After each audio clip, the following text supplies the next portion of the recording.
We tend to picture aging as a cliff. You walk along, living independently, until one day your physical health or cognitive ability drops off, and you suddenly lose that independence entirely. Because of this misconception, many people wait until a severe medical emergency or a housing crisis forces their hand before they ever look for support. But in Ontario, the reality is much closer to a continuum. Instead of a sudden drop-off, the province built an interconnected ecosystem of care for specific stages of need. But this safety net only works if you navigate its nodes before you need them. Treating aging as a gradual process allows you to plan for each phase rather than scrambling for answers in the middle of a panic. The first phase of this continuum is active independence. At this stage, the goal is preventative care and establishing a baseline of financial stability. Ontario offers financial programs like the Guaranteed Annual Income System, or GAINS, which provides a monthly benefit for low-income seniors. There is also the Care at Home tax credit, which refunds up to 25% of eligible medical expenses to help cover things like wheelchairs or hearing aids. For preventative physical health, the province funds the Ontario Seniors Dental Care Program, providing free routine dental checkups, x-rays, and treatments. This chart shows the specific income limits required to qualify for this dental coverage. It requires an annual net income of $25,480 or less for a single senior, and a combined income of $42,290 or less for a couple.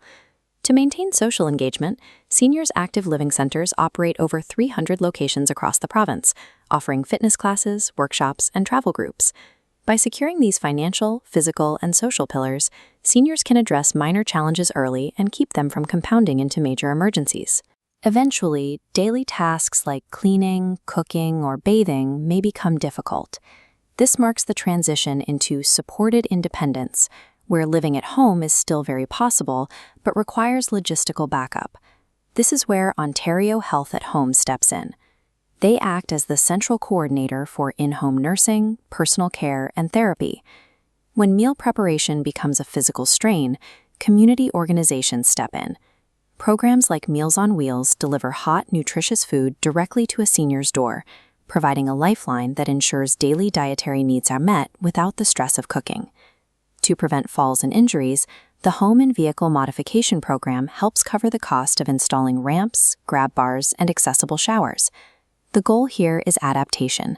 By bringing external support into the house and modifying the physical space, seniors can safely extend their independence for years. If independent living eventually becomes unsafe, or if a sudden psychological or medical crisis hits, the continuum enters its final phase, the critical safety net. In Toronto, the primary coordination point for rapid crisis intervention is the Toronto Seniors Helpline, which operates 365 days a year to assess urgent situations. If a senior is dealing with severe cognitive decline or a mental health emergency, this helpline deploys specialized psychogeriatric services, such as Wood Green's Mobile Crisis Outreach Team, directly to their home location. When around-the-clock supervision becomes necessary, the system facilitates the transition into supportive housing, or highly regulated long-term care homes equipped for 24-hour nursing. In moments of highest vulnerability, the provincial ecosystem functions as a structured institutional shield, stepping in to manage complex care when families no longer can. The Ontario senior care system is often viewed through the lens of intimidating bureaucracy, but when viewed as a whole, it functions as a structured and adaptable safety net. You do not have to tackle the logistics of aging alone, and you do not have to figure it out all at once. The best way to start is by keeping 3 entry nodes on hand. Dial 211 to find local community services, call Health 811 for confidential medical advice, and save the Toronto Seniors Helpline for targeted geriatric support. Making these calls early, even just to ask what is available in your neighborhood, establishes a baseline of knowledge before a crisis ever hits. By engaging with this ecosystem proactively, you can turn the fear of an unpredictable drop-off into a personalized, manageable plan for longevity.